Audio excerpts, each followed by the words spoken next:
Sau khi Mỹ thay đổi lập trường mơ hồ chiến lược với Đài Loan bằng cách công khai nhắc tên và ủng hộ hòn đảo trên các phương tiện truyền thông mà không chút kiêng dè, thì từ đây mối quan hệ vốn đã tồi tệ của Mỹ và Trung Quốc lại bị đẩy xuống mức thấp thảm hại hơn. Bên lề hội nghị thượng đỉnh G20, ngoại trưởng hai nước gặp nhau. Trung Quốc kêu gọi Mỹ đừng nói một đằng làm một nẻo về vấn đề Đài Loan. Trong nước, quân đội Trung Quốc tuyên bố sẽ tấn công Đài Loan nhanh như chớp ngay khi có thể. Để chứng minh mình nói được, làm được, quân đội Trung Quốc tung video cho thấy lực lượng không quân tiến hành tập trận cả ngày lẫn đêm, nâng cao năng lực quốc phòng và khả năng sẵn sàng chiến đấu. Không chỉ liên quan đến vấn đề Đài Loan, vết nứt trong mối quan hệ song phương tiếp tục bị khoét sâu liên quan đến vấn đề nguồn gốc của đại dịch. Sau khi Văn phòng Giám đốc Tình báo Quốc gia Mỹ công bố bản báo cáo chi tiết hơn về cuộc điều tra nguồn gốc Covid-19 kéo dài 90 ngày theo như yêu cầu của Tổng thống Mỹ Joe Biden, Trung Quốc lập tức lên tiếng mỉa mai, Mỹ có nói dối 1000 lần thì vẫn chỉ là nói dối. Tại châu Âu, Anh, Pháp nhất trí giảm căng thẳng liên quan đến vấn đề quyền đánh cá. EU-Mỹ đạt thỏa thuận chấm dứt cuộc chiến thuế thép nhôm. Mỹ, Đức, Pháp và Anh ra tuyên bố chung về hoạt động hạt nhân của Iran. Nga phát đi tín hiệu chưa sẵn sàng công nhận Taliban là chính phủ của Afghanistan. Trong khi đó, thủ lĩnh tối cao Taliban lần đầu công khai xuất hiện. Các thông tin đáng chú ý khác, Liên Hiệp Quốc cảnh báo nồng độ khí nhà kính đạt kỷ lục mới. Mỹ kêu gọi G20 giải quyết các vấn đề của chuỗi cung ứng toàn cầu. Khu bảo tồn Tây Ban Nha chào đón 2 cá thể sư tử trắng con quý hiếm. Quý vị đang đến với FBNC Thế giới hôm nay ngày đầu tuần. Ngọc Anh xin kính chào quý vị khán giả. Quý vị đang quay trở lại với chương trình Thế giới hôm nay và sau đây sẽ là những thông tin chi tiết. Thưa quý vị, mới đây thì Ủy viên Quốc vụ kiêm Bộ trưởng Ngoại giao Trung Quốc Vương Nghị đã kêu gọi liên lạc thường xuyên giữa nước này và Mỹ, đồng thời kêu gọi chính quyền Washington tiếp tục cam kết với chính sách một Trung Quốc của mình thay vì nói một đằng nhưng làm một nẻo. Bên lề hội nghị thượng đỉnh G20, Ngoại trưởng Mỹ Antony Blinken đã có cuộc họp với người đồng cấp Trung Quốc Vương Nghị để thảo luận về một số vấn đề.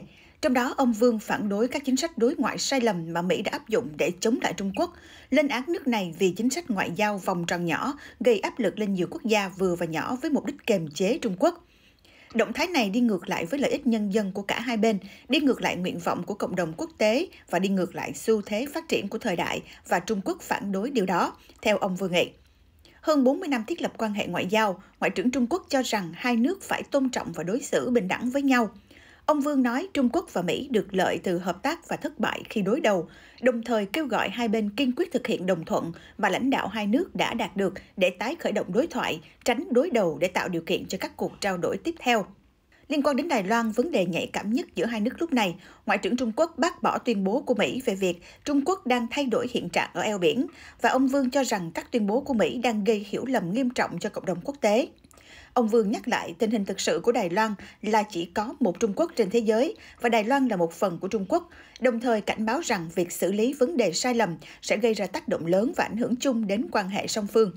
Theo ông Vương, những kinh nghiệm trong quá khứ đã chứng minh rằng bất kỳ quyết định nào nhằm thay đổi tình hình hiện tại sẽ gây tổn hại nghiêm trọng đến sự ổn định khu vực và thậm chí gây ra khủng hoảng. Ngoại trưởng Trung Quốc kêu gọi phía Mỹ thực hiện chính sách một Trung Quốc bằng các hành động cụ thể thay vì nói một đằng nhưng làm một nẻo. Ông Vương cũng bày tỏ quan ngại nghiêm trọng của Trung Quốc về các hành động của Mỹ làm tổn hại đến lợi ích hợp pháp của Trung Quốc, đồng thời thúc giục phía Mỹ sửa chữa hành vi sai trái của mình và nỗ lực thúc đẩy quan hệ song phương đi đúng hướng. Về phần mình, ông Blinken nhắc lại cam kết của Mỹ đối với chính sách một Trung Quốc. Ông nhất trí rằng hai nước cần duy trì liên lạc thường xuyên để quản lý những khác biệt và tránh đối đầu. Hai bên cũng đã trao đổi về các vấn đề như biến đổi khí hậu, cung cấp năng lượng, vấn đề hạt nhân Iran, tình hình bán đảo Triều Tiên, Myanmar và Afghanistan, cùng những vấn đề khác. Hai bên đồng ý duy trì liên lạc để giải quyết các thách thức toàn cầu. Theo một bài bình luận mới đây của tập đoàn truyền thông Trung Quốc CMG, Bộ Quốc phòng nước này cảnh cáo rằng Quân đội Giải phóng Nhân dân Trung Quốc POA sẽ tấn công tất cả những người ly khai đòi Đài Loan độc lập một cách nhanh như chớp, ngay khi nhận thấy thời cơ chín mùi. Bộ Quốc phòng Trung Quốc đã cảnh cáo sẽ tấn công những người đòi Đài Loan độc lập trong một bài bình luận mới đây của tập đoàn truyền thông Trung Quốc CMG. Người phát ngôn Bộ Quốc phòng Trung Quốc Tan Kefei cho biết trong một cuộc họp báo rằng phát biểu gần đây của lãnh đạo Đảng Dân Chủ Tiến bộ Đài Loan khi nói hai bờ eo biển không có liên kết với nhau và Đài Loan sẽ tiếp tục mở rộng sức mạnh quân sự để thể hiện quyết tâm phòng thủ. Quân đội Giải phóng Nhân dân Trung Quốc PLA sẽ tiếp cận với vấn đề này theo xu hướng chung và kiên định vì chính nghĩa. Ông nói khi không di chuyển, PLA giống như một ngọn núi, nhưng một khi đã di chuyển thì lực lượng này sẽ đi nhanh như tia chớp. PLA sẽ nâng cao tinh thần trách nhiệm và luôn cảnh giác cao độ, kiên quyết bảo vệ chủ quyền và toàn vẹn lãnh thổ quốc gia, đồng thời đánh bại mọi hình thức can thiệp từ bên ngoài và các hoạt động ly khai của lực lượng Đài Loan độc lập. Gần đây, các nhà chức trách DPP đã tăng cường kêu gọi Đài Loan độc lập trong nhiều sự kiện công khai khác nhau, thông đồng với các thế lực bên ngoài để thực hiện các hành động khiêu khích đối với đại lục. Theo ông Tan, những hành động đó thể hiện ý đồ phản bội quê hương, chia cắt đất nước, chứng tỏ rằng sự đòi độc lập này là trở ngại lớn nhất cho việc thống nhất và là vấn đề có tính chất nguy hiểm nghiêm trọng. Để đối phó với tình hình hiện nay ở eo biển Đài Loan, PLA đã chuẩn bị đầy đủ bằng cách tăng cường toàn diện việc huấn luyện quân sự thực chiến và nâng cao khả năng chiến đấu. Ông Tan nhấn mạnh, PLA là lực lượng luôn sẵn sàng chiến đấu, có khả năng chiến đấu và chắc chắn sẽ chiến thắng. Và đây là một đòn giáng nhanh như chớp vào lực lượng ly khai Đài Loan độc lập. Mới đây, Lữ đoàn Hàng không của Tập đoàn Quân 78 của Trung Quốc đã tiến hành các cuộc tập trận tầm thấp cả ngày lẫn đêm với sự tham gia của nhiều loại trực thăng khác nhau nhằm nâng cao khả năng thực hiện các nhiệm vụ chiến đấu trên mọi địa hình khác nhau. Phi đội trực thăng cao cất cánh theo nhiều chế độ, bao gồm trinh sát, tấn công và vận tải, và tập trung trên vùng biển không xác định cách đó hàng trăm km. Theo địa hình và điều kiện khí tượng trên đường đi, phi đội đã tiến hành thâm nhập ẩn nấp ở độ cao thấp và cực thấp để đối phó với các điều kiện đặc biệt ở trên không. Sau khi đến khu vực huấn luyện, phi đội đã thực hiện các hoạt động khác nhau, bao gồm đổ bộ trên đảo và cứu nạn hàng hải. Thưa quý vị, không chỉ dừng lại ở câu chuyện Đài Loan, căng thẳng giữa hai siêu cường thế giới trong tuần qua bất ngờ quay lại chủ đề nguồn gốc của Covid-19. Vài ngày sau khi Văn phòng Giám đốc Tình báo Quốc gia Mỹ công bố bản báo cáo chi tiết hơn về cuộc điều tra nguồn gốc Covid-19 kéo dài 90 ngày theo như yêu cầu của Tổng thống Mỹ Joe Biden. Mới đây, người phát ngôn Bộ Ngoại giao Trung Quốc Uông Văn Bân đã lên tiếng đáp trả báo cáo này là bịa đặt, sai sự thật, thiếu cơ sở khoa học cũng như độ tin cậy. Trong buổi trả lời báo giới liên quan đến bản báo cáo chi tiết hơn về cuộc điều tra nguồn gốc COVID-19 kéo dài 90 ngày theo như yêu cầu của Tổng thống Joe Biden và Văn phòng Giám đốc Tình báo Quốc gia Mỹ, người phát ngôn Bộ Ngoại giao Trung Quốc Uông Văn Bân cho biết trong một bài viết được đăng tải trên trang web của Bộ Ngoại giao rằng trước khi có bản báo cáo này, Trung Quốc đã làm rõ vấn đề từ rất lâu. Ông Uông nhấn mạnh dù Mỹ có nói dối 1000 lần về vấn đề này thì vẫn chỉ là nói dối. Cho dù báo cáo này được công bố bao nhiêu lần thì cũng không thể thay đổi được sự thật rằng đây là một bản báo cáo nhuốm màu chính trị, sai sự thật và không có cơ sở khoa học. Ông Uông cho biết thêm, nghiên cứu nguồn gốc của đại dịch là một vấn đề khoa học phức tạp, cần được thực hiện bởi các nhà khoa học trên toàn cầu. Do đó, việc Mỹ sử dụng các cơ quan tình báo để truy tìm nguồn gốc chẳng khác nào tự nhận rằng động cơ của họ chắc chắn là về chính trị. Bài viết có đoạn, trong thời gian qua đã có hơn 80 quốc gia tuyên bố phản đối chính trị hóa trong vấn đề truy xuất nguồn gốc đại dịch, cũng như tin tưởng vào các tuyên bố chung giữa Trung Quốc và WHO. Hơn 300 đảng phái chính trị, các tổ chức dân sự và các tổ chức tư vấn từ hơn 100 quốc gia và khu vực đã đệ trình một tuyên bố chung phản đối việc chính trị hóa truy xuất nguồn gốc lên Ban Thư ký WHO. Đây là những tiếng nói công lý trong cộng đồng quốc tế. Tuy nhiên, Mỹ vẫn bị ám ảnh bởi mưu đồ thao túng chính trị mà không quan tâm đến công lý quốc tế. Điều này sẽ chỉ làm suy yếu thêm bầu không khí chung cho hợp tác toàn cầu dựa trên khoa học, cản trở hợp tác quốc tế trong việc chống lại Covid-19. Kết cục là nhân loại phải trả giá nhiều mạng sống hơn. Theo đó, ông Uông yêu cầu Mỹ nên ngừng lại tất cả các động thái đổ lỗi, thay vào đó tập trung vào giải quyết dịch bệnh trong nước và hợp tác toàn cầu. Nước này nên ngừng thao túng chính trị và hãy tạo điều kiện cho các nhà khoa học trên toàn thế giới tiến hành truy tìm nguồn gốc COVID-19. Còn tại châu Âu, vào ngày 31 tháng 10 vừa qua, Tổng thống Pháp Emmanuel Macron và Thủ tướng Anh Boris Johnson đã nhất trí phối hợp đưa ra các biện pháp thiết thực và khả thi để giải quyết tranh cãi giữa hai nước về quyền đánh cá sau khi Anh rời Liên minh châu Âu Brexit. Bên lề hội nghị thượng đỉnh nhóm các nền kinh tế phát triển và mới nổi hàng đầu thế giới G20 tại thủ đô Rome, Ý, Tổng thống Pháp Emmanuel Macron và Thủ tướng Anh Boris Johnson đã có cuộc hội đàm trong 25 phút. Tại đây, hai bên đã nhất trí về sự cần thiết phải giảm căng thẳng bằng những hành động cụ thể trong thời gian sớm nhất có thể. Phát biểu với báo giới, Tổng thống Macron đã đề nghị phía Anh tôn trọng các quy định quốc tế về quyền đánh cá, đồng thời bày tỏ hy vọng hai bên nghiêm túc và tôn trọng nhau sau nhiều ngày đưa ra những đe dọa trả đũa lẫn nhau. Quyền đánh bắt cá hậu Brexit đã khiến mối quan hệ giữa Anh và Pháp trở nên căng thẳng thời gian qua. Theo Hiệp định Hợp tác và Thương mại TCA giữa Anh và EU, ký ngày 30 tháng 12 2020, ngư dân các nước EU được tiếp tục đánh bắt ở một số vùng biển của Anh với điều kiện họ phải có giấy phép, được cấp nếu họ có thể chứng minh đã đánh bắt tại những ngư trường này trước Brexit. Quý vị thân mến, vừa qua Mỹ và Liên minh châu Âu EU đã đồng ý chấm dứt cuộc chiến thuế thép nhôm do cựu Tổng thống Mỹ Donald Trump phát động vào năm 2018, giúp loại bỏ một trong những tác nhân gây bất ổn trong quan hệ xuyên Đại Tây Dương thời gian qua. Trong một tuyên bố chung với Chủ tịch Ủy ban châu Âu Ursula von der Leyen về bên lề hội nghị thượng đỉnh G20, Tổng thống Mỹ Joe Biden cho biết, Mỹ và Liên minh châu Âu đã đạt được một bước đột phá lớn, giải quyết được mối đe dọa hiện hữu của biến đổi khí hậu, đồng thời bảo vệ việc làm của người dân và ngành công nghiệp Mỹ. Đáp lại, Chủ tịch Ủy ban châu Âu cho biết, Thưa Tổng thống, ông và tôi, hôm nay chúng ta đã đồng ý tạm dừng thuế quan đối với thép và nhôm, cũng là để bắt đầu xây dựng một thỏa thuận thép bền vững toàn cầu mới. Điều này đánh dấu một cột mốc quan trọng trong mối quan hệ giữa Mỹ và EU. Theo đó, thỏa thuận này sẽ ngay lập tức loại bỏ thuế quan đối với thép và nhôm của EU do chính quyền cựu Tổng thống Donald Trump áp đặt, đồng thời giảm chi phí cho người tiêu dùng Mỹ. Mỹ duy trì mức thuế 25% với thép và 10% với nhôm sản xuất từ EU. Đồng thời, một lượng giới hạn nhôm và thép sản xuất ở EU sẽ được nhập khẩu miễn thuế vào thị trường Mỹ. Giới chức Mỹ không nêu con số cụ thể. Theo các nguồn tin, 3,3 triệu tấn kim loại nhập khẩu sẽ bị đánh thuế. Phần vượt trên con số này sẽ được miễn. Để được miễn thuế, nhôm thép phải được sản xuất hoàn toàn trên lãnh thổ các nước thành viên EU. Quy định này nhằm tránh việc kim loại từ Trung Quốc và các nước ngoài EU nhập khẩu miễn thuế vào Mỹ thông qua châu Âu. Các nhà lãnh đạo Mỹ, Đức, Pháp và Anh mới đây đã ra tuyên bố chung về hoạt động hạt nhân của Iran sau cuộc gặp riêng bên lề hội nghị thượng đỉnh nhóm các nền kinh tế phát triển và mới nổi hàng đầu thế giới G20 tại Rome, Ý.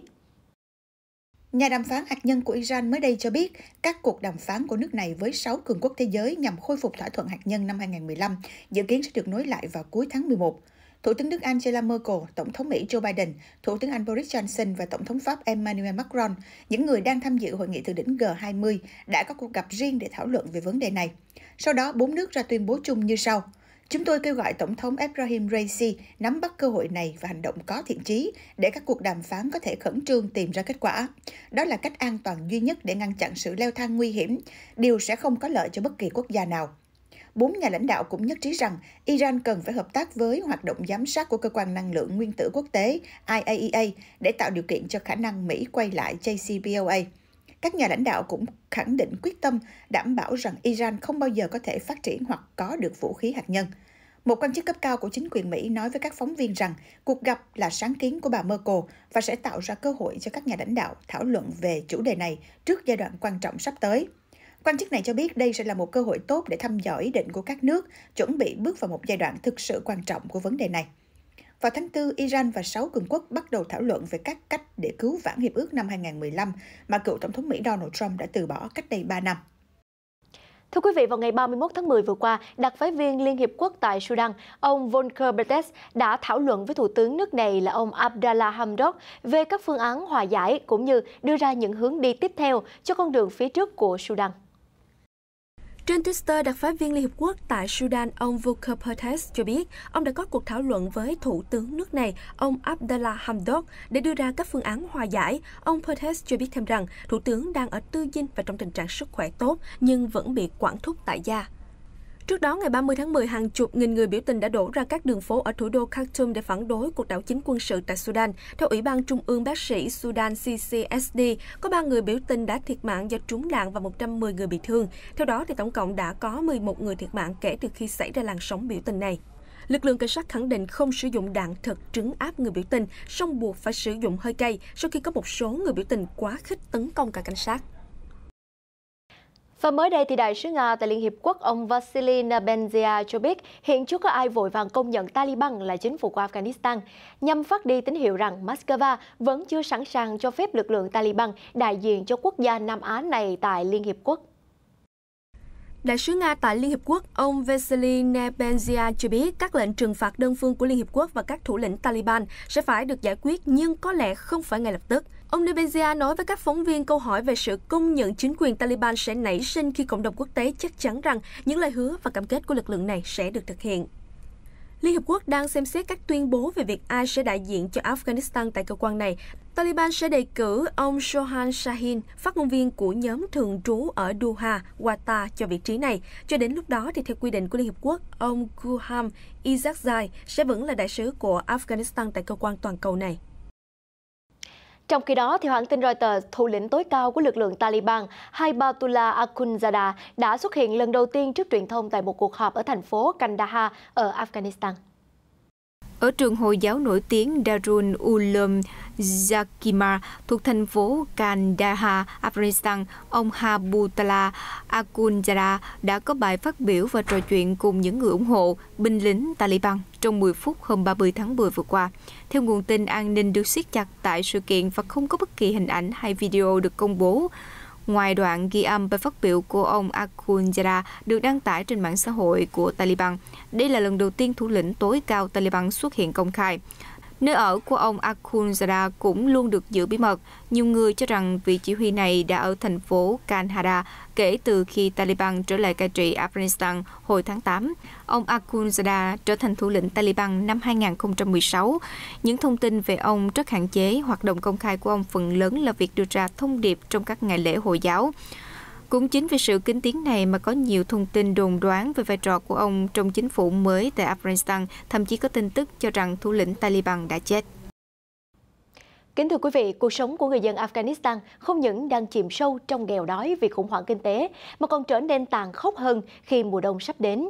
Những gia đình Afghanistan bị ly tán mới đây đã lên tiếng cầu cứu rằng những đứa trẻ của họ đang chết dần vì lạnh.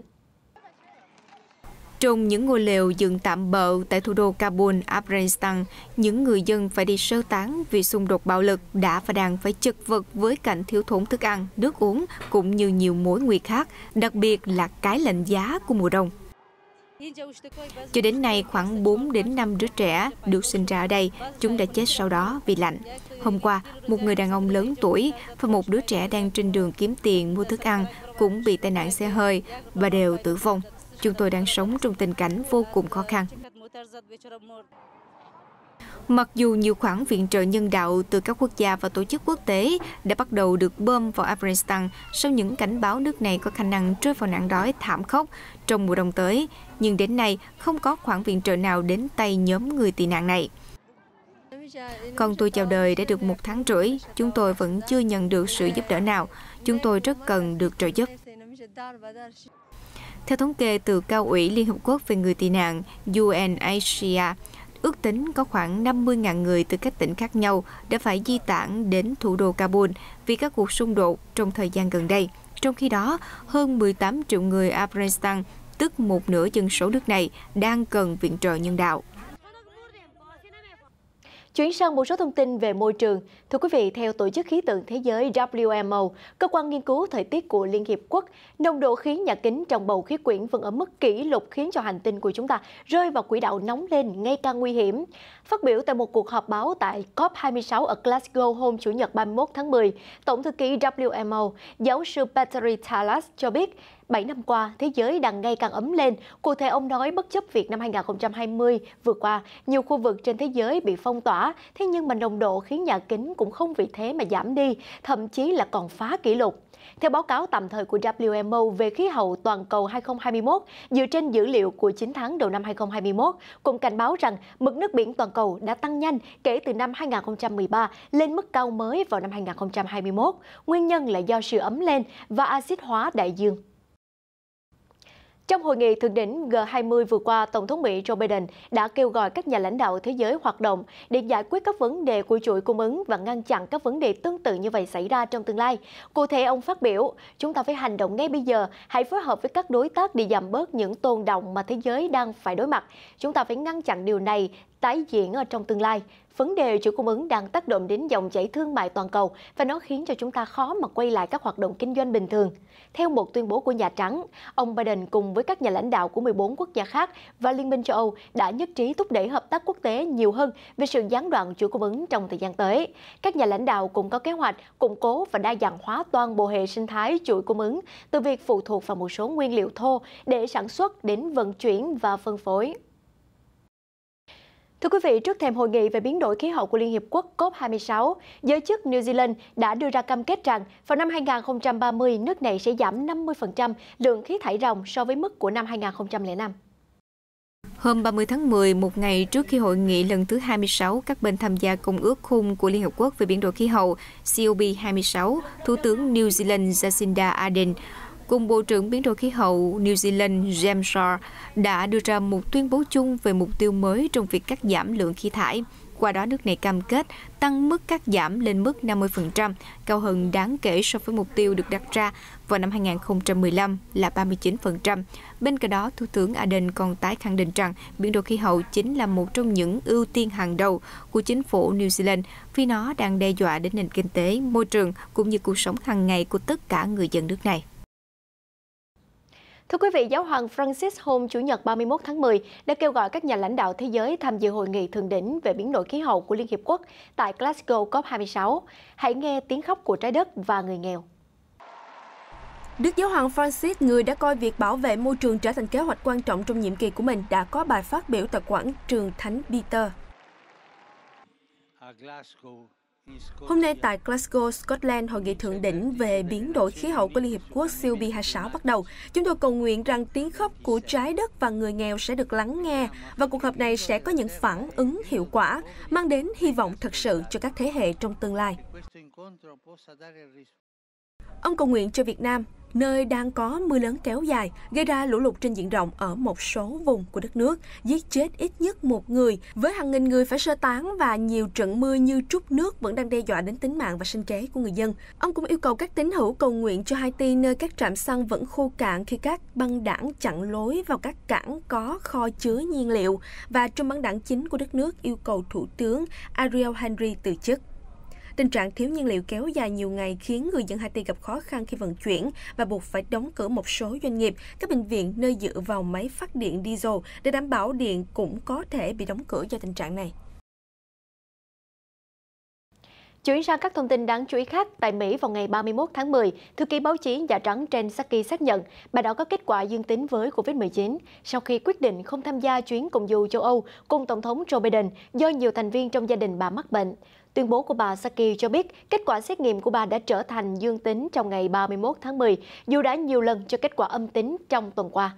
Theo đó, thì bà không có tiếp xúc gần với Tổng thống hoặc các thành viên cấp cao Nhà Trắng từ ngày 27 tháng 10 và có kết quả âm tính trong 4 ngày sau lần tiếp xúc cuối cùng.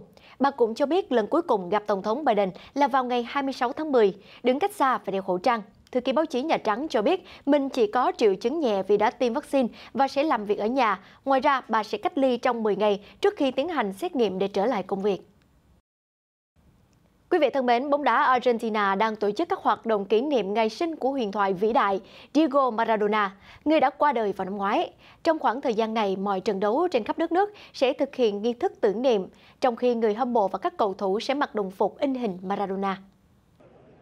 Hôm 30 tháng 10, một trận đấu kỷ niệm sinh nhật lần thứ 61 của cố huyền thoại Diego Maradona đã được tổ chức tại sân vận động Diego Armando Maradona ở thủ đô Buenos Aires của Argentina. Đây là nơi cậu bé vàng làng bóng đá thế giới có trận ra mắt câu lạc bộ Argentinos Junior vào năm 1976.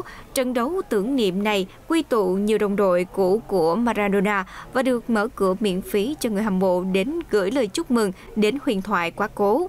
Cũng với mục đích tưởng niệm ngày sinh huyền thoại, người hùng của đất nước, Hiệp hội bóng đá Argentina AFA đã yêu cầu các cầu thủ thuộc câu lạc bộ chuyên nghiệp ra sân với chiếc áo phông có in hình Maradona ở mặt trước. Trong khi đó, đội trưởng của đội phải đeo băng tay màu xanh và trắng, quốc sắc của Argentina. Cũng trong khoảng thời gian này, tất cả trận đấu bao gồm cả trận nghiệp dư và trẻ em đều sẽ thực hiện nghi lễ tưởng niệm. vào ngày 25 tháng 11 năm ngoái, sự ra đi của chân sút huyền thoại người Argentina Diego Maradona ở tuổi 60 vì cơn đau tim đã để lại nỗi thương tiếc cho người dân Argentina và cả người hâm mộ trên toàn thế giới.